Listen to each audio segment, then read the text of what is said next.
तहरीक इंसाफ जे सरबराह इमरान खान जी बुशरा मानिका सां शादीअ जूं ख़बरूं मीडिया जी ज़ीनत बणियूं। नेठ इमरान खान ट्विटर ज़रिए शादीअ जी तरदीद कई। इमरान खान जी तरदीद बावजूदि संदसि शादीअ ते तबसरा थींदा रहिया ऐं मुख़्तलिफ़ ॻाल्हियूं साम्हूं ईंदियूं रहियूं, पर हुन उन ते घणो न ॻाल्हायो। KPG यूनिवर्सिटी में तक़रीब दौरान शादीअ जे सुवाल ते इमरान खान ख़ुशगवार मूड में ॻाल्हि ॿोल कई। PTI सरबराह चयो त हिकु ॾींहुं सुबुह सवेर हू वर्जिश करणु वियो, वापसि अचण ते खेसि तमामु घणा पैगाम मिलिया। इमरान खान चयो त मुलाज़िम खेसि ॿुधायो त सियासतदाननि जा फ़ोन आया आहिनि, हू साणसि ॻाल्हाइणु चाहिनि था। PTI सरबराह मज़ाया अंदाज़ में चयो त हू डिॼी वियो त राति निंड में खांसि क़तल त न थी वियो, वरी सोचियो त अलाए ट्रंप पाकिस्तान ते हमिलो करे छॾियो या वरी को मौजूदो थी वियो आहे। इमरान खान चयो त संदसि दिलि में ख़्यालु आयो त छा मोदी मुसलमान थी वियो या नवाज़ शरीफ़ खे ख़बर पइजी वई आहे त खेसि छो कढियो वियो, या वरी शहबाज़ शरीफ़ शोबादी ख़तमु करण जो फ़ैसिलो कयो आहे। PTI सरबराह चयो त कुझु देरि खां पोइ खेसि ख़बर पई त वॾो ॾोह थी वियो, पाकिस्तान में क़ौमी बहिरान पैदा थी वियो त इमरान खान शादीअ लाइ रिश्तो घुरियो आहे। इमरान खान जे अहिड़े तबसरे ते तक़रीब में टकड़ा मची विया ऐं संदसि मज़ाया तबसरे मां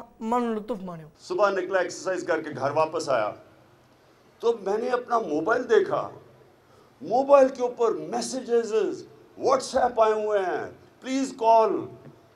हैरानी, क्या हो गया? कोई मेरा वो मुलाजिम आया, उससे कहा जी फलाने फलाने पार्टी के लोगों ने कॉल किया अर्जेंट। मैंने सोचा कि क्या हो गया होगा। सोचा, पहले तो मुझे खौफ हो गया, सोते सोते तो नहीं मैंने किसी को कत्ल कर दिया रात को।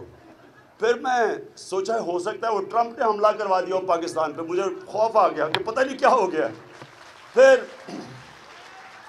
फिर मैंने सोचा कि कोई मौजज़ा ना हो गया हो, नरेंद्र मोदी मुसलमान ना हो गया हो, या नवाज शरीफ को पता चल गया हो क्यों निकाला, या शहबाज शरीफ को शोबाजी उस